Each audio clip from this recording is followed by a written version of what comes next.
Australia's Indian Pacific Railway is one of the longest rail journeys in the world, and unlike travel across Canada or USA on Amtrak, it is entirely without state sponsorship. It is long, dusty, expensive, yet travelling by slower rail rather than plane is more popular than ever, with the rail company unable to put out enough trains on the track and is sold out 6 months ahead. This railway line just celebrated its 50th birthday and is going stronger than ever. And today we're going to be talking about the PIVIOT of the Indian Pacific.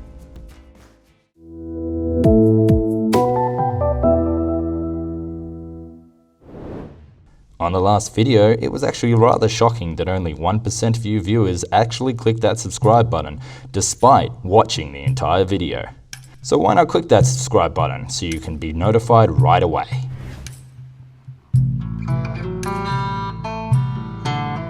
Australia is big, and crossing it is even harder. Unlike similarly sized countries like USA and Canada, the middle of Australia is almost entirely desert. There are no inland lakes, seas, or mountains, just long sweeping plains cascading into the ocean. Ironically, despite being no features of interest or inland cities, the landscape is perfect for straight as an arrow rail services. Without mountains to climb or seas to cross, track can be easily laid east to west with no issue.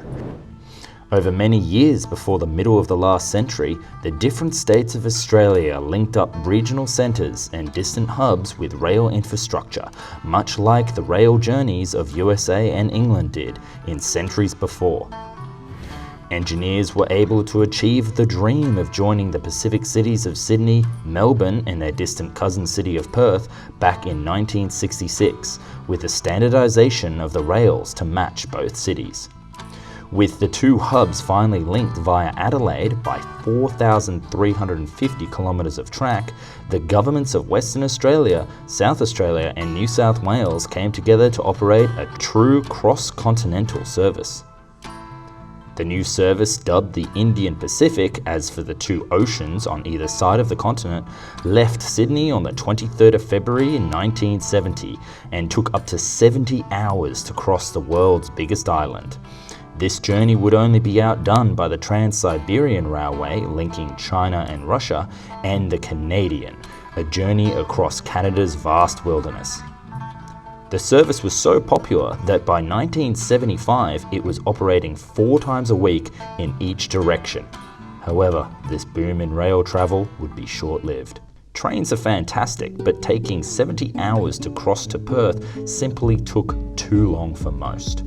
In the early 90s, the aviation industry took off in Australia in a big way, with the rise of domestic carriers like Qantas and Ansett providing much faster transcontinental services for a fraction of the cost. Passengers could travel to Sydney from Perth in a matter of hours rather than days, something that rail travel could simply not compete with.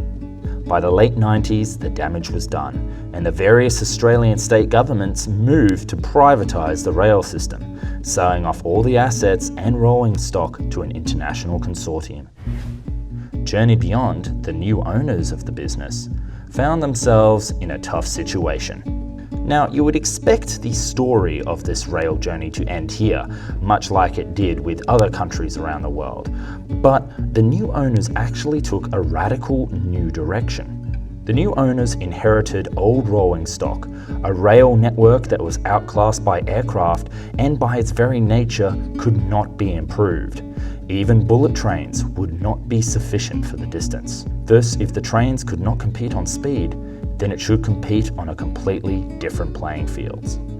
They put together a new plan, and if it was to be successful, they would not only have to pivot the entire company, but also change how people saw rail travel as well. The very first step that they took was to eliminate the economy class. They didn't just take out the seats on board or change it to a different type of product, they utterly removed the concept completely, leaving only aircraft equivalent of business class and first class on the train. Then the firm dramatically increased the prices. They pushed past the point that you might normally expect a rail ticket to cost, and further what even an aircraft first class ticket costs, with some tickets on board the train selling from either 2,000 Australian dollars to 4,799. This price would come with a private cabin, 3 restaurants on board, and included day tours to each stop along the way, essentially turning the once commuter train into a land cruise ship. Into the future, the operator plans to expand the length of the train from 750 metres to 880 metres, increasing the capacity up to 260 passengers on board, much like a small cruise ship. The company also has expanded the concept out to 2 other train lines, the GAN, which travels north to Darwin from Adelaide, and the Great Southern, between Brisbane and Adelaide. For some, train travel is about trying to get from A to B, but for others, it's an excuse to take a break from the daily commute and let the world drift by. And for Journey Beyond, they seem to have found the perfect product in between. If you liked this video today, I suggest that you click that subscribe button to get more videos just like it.